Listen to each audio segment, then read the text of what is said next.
Here is a Lennox unit and an American Standard unit running.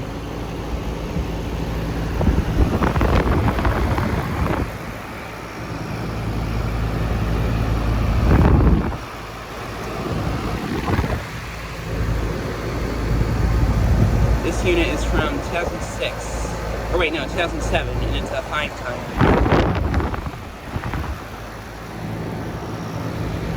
And then here is the American Standard unit.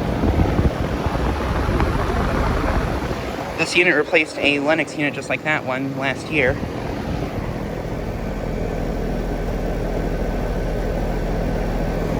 This is a 5-ton from 2021.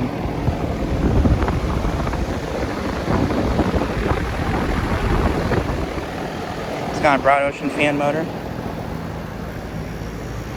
And this is actually located by right where I just filmed that new Lennox unit over there.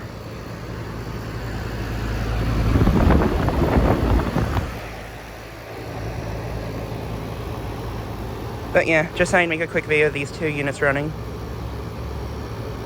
Anyways, thanks for watching.